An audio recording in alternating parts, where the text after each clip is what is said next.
My name's Zack Dyer. I'm from Townsville, North Queensland, 25 years old. I've been living in Melbourne for 12 months. The inspiration for the bits themselves are just things that I see and have a funny thought about. My ambitions are to just keep getting better, keep writing more jokes and getting more opportunities and hopefully making something of it. I feel good. Nice big room full of people that want to laugh. All I have to do is get up there and make them laugh. So, see how it goes. He's from Melbourne. He gave up tightrope walking to focus on comedy. It's Zack Dyer. G'day guys. I know you may be a little bit confused because they just announced my name was Zack Dyer, but you saw the hair, you saw the mustache, and you're thinking there's no way in hell this guy's name is not Terry.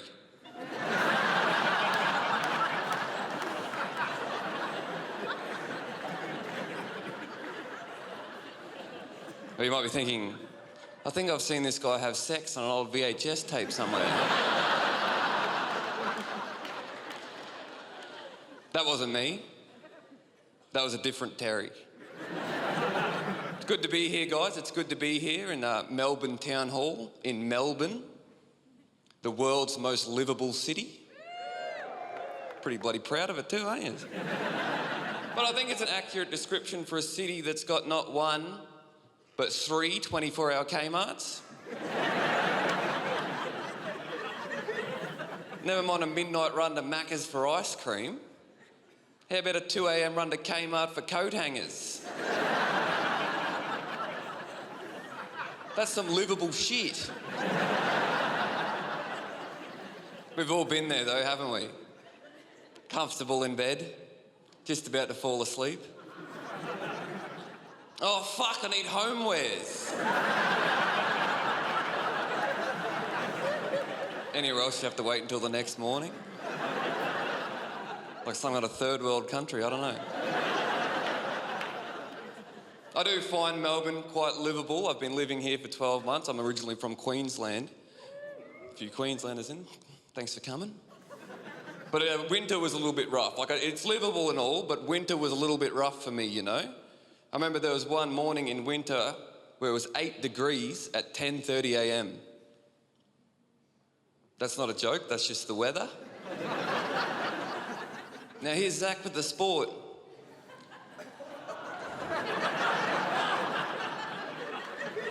Thanks, Zack. Bombers beat Essendon 10 points to 2.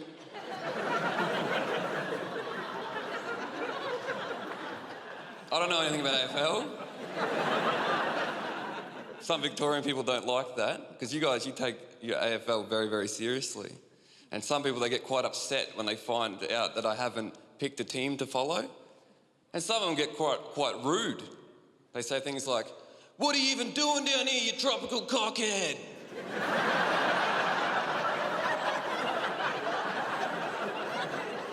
"Go suck a mango." That's not the hardest thing about being a Queenslander living in Victoria, though. The hardest thing is I find myself apologising quite a bit for what happened up there last year during the election. They voted Pauline Hanson into the Senate. Or as I like to put it, they summoned the Red Dragon. Remember there used to be a time where you could forget that Pauline even existed. Like, she'd only be relevant around election time. Like, an election would come up and she'd pop up out of nowhere like a seagull pops up when you open a scoop of chips. It'd be election time and out of nowhere, oh!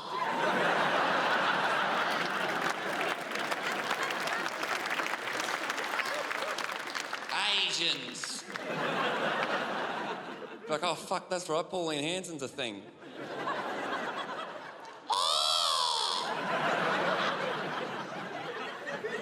Islam. I do think she would make quite a good seagull though, Pauline Hanson. She's white. She's quite shrill. She's got like this general mentality of there's not enough to go around.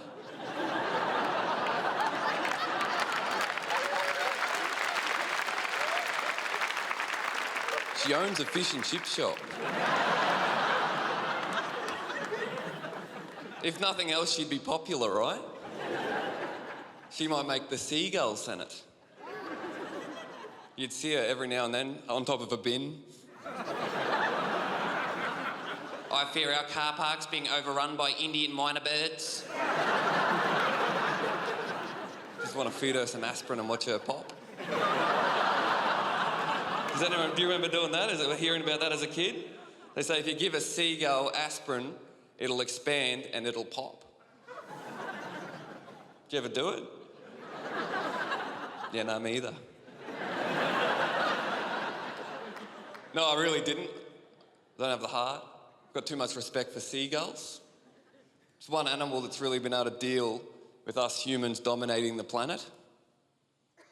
It's like they got together one day, maybe in the seagull senate, I don't know. And they're like, there's less and less fish because of these humans, there's no fish, what are we gonna do? And they're like, oh, or they're like, oh. Fuck it, we'll just eat chips now.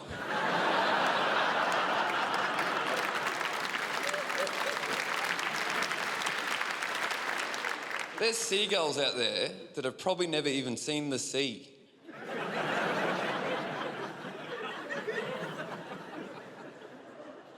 All they know is that one McDonald's car park.